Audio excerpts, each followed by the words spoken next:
I thank the Prime Minister for the advanced copy of her statement, and I'm pleased that she's condemned the horrific murder of Jamal Khashoggi in the Saudi consulate in Istanbul. But condemnation, Mr. Speaker, is not enough. What matters now is what action the government is prepared to take. Will they now end arms sales to Saudi Arabia? Moving on to Brexit, I hope our debate today will be conducted without some of the language reported in the press over the weekend. I have to say, every word on Brexit was anticipated, a mixture of failure, denial and delusion.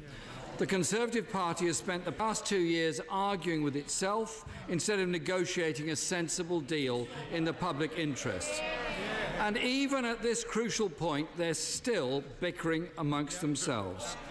The Prime Minister says 95% of the deal is done, but previously she had told us nothing is agreed until everything is agreed. Which is it? Their Brexit negotiations have been a litany of missed deadlines, shambolic failure, and now they're begging for extra time. They promised the interim agreement would be done by October 2017, then December 2017, and finally agreed in March 2018.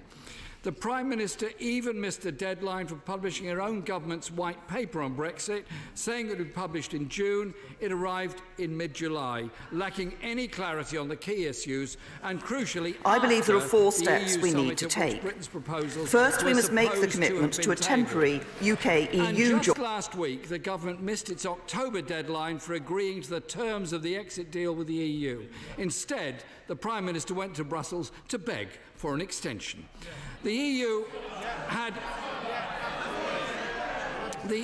had already offered to convene a special summit in November to help the Prime Minister, but it now seems this has been withdrawn as she won't be ready by then either. Steps we need to take. December is being talked about.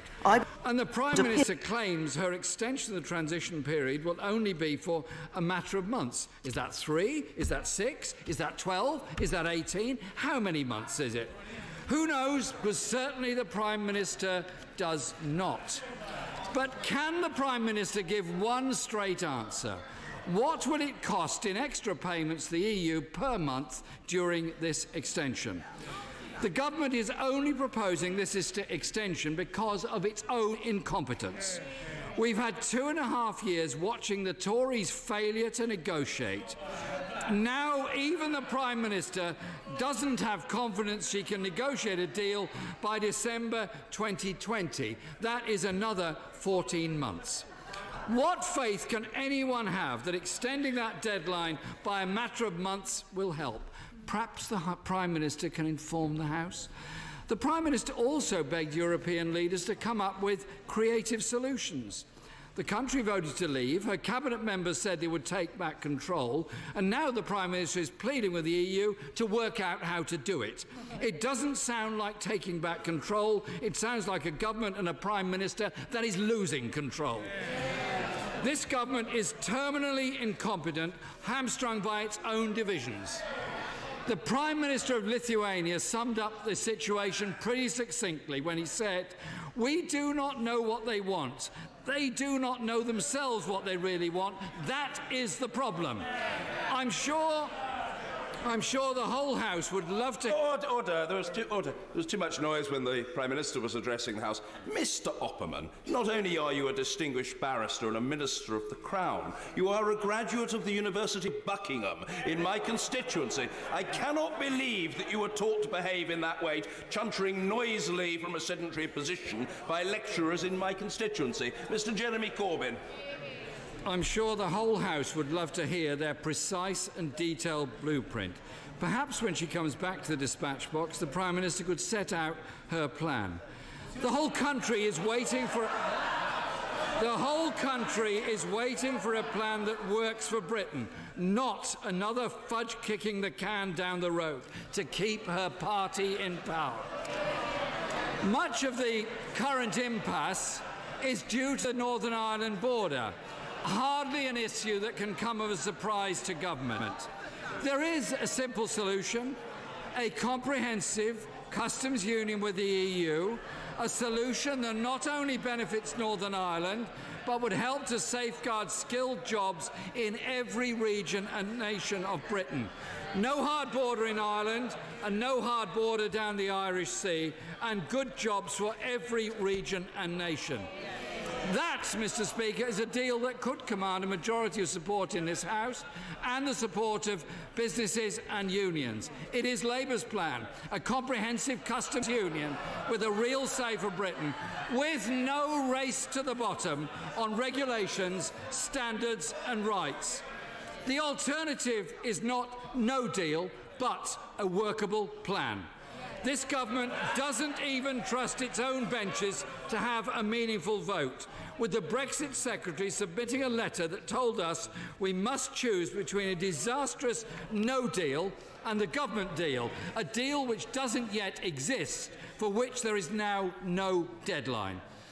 Mr. Speaker, Brexit was supposed to be about taking back control, but what much of her cabinet campaigned for, and where have we ended up?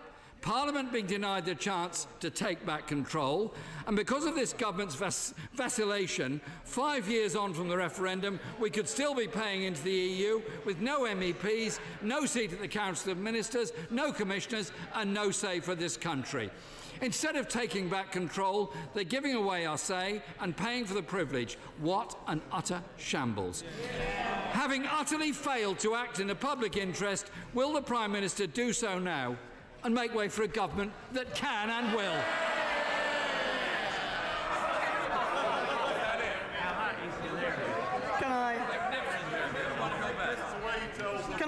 Can I first of all say to the right honourable gentleman, there was an awful lot in his comments about process, but not actually that much about substance and about what they actually want to see.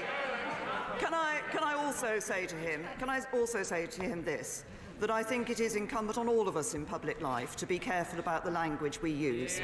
There are passionate beliefs and passionate views that are held on this subject and other subjects, but whatever the subject is, we should all be careful about our language. Now, there was an awful lot about process, as I say, in which he seemed to be at one point asking us to set out our plan. Well, I have to say to him, we set out our plan. We set it out in a white paper of over 100 pages back in the summer. And he talks about a future relationship of a customs union, but whatever future relationship we have, we do have to deal with this backstop issue, because without a backstop in the withdrawal agreement, there'll be no withdrawal agreement. Without the withdrawal agreement, there'll be no future relationship. Nothing is agreed until everything is agreed. So it doesn't matter what future relationship you want. We do actually need to deal with this backstop issue. And his position has been that no deal is not acceptable in any circumstances. Well, that means accepting any deal the European Union wants to give us, including a deal which would carve Northern Ireland out away from the United Kingdom. Although perhaps, of course, as his Shadow Chancellor, from the comments his Shadow Chancellor has made, we know he might actually welcome that when he said he was longing for a united Ireland.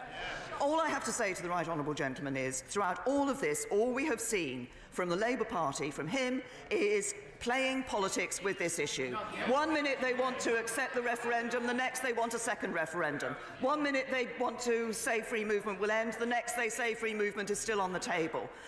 1 minute they want to do trade deals, the next minute they want to be in customs union that will stop them from doing trade deals. He is doing everything he can to frustrate Brexit and trigger a general election. He's voted against sufficient progress, he's tried to block the Withdrawal Act, he's vowed to oppose any deal that the government brings back. I'm looking and working for the right deal in the national interest for this country. He's putting politics ahead of the national interest.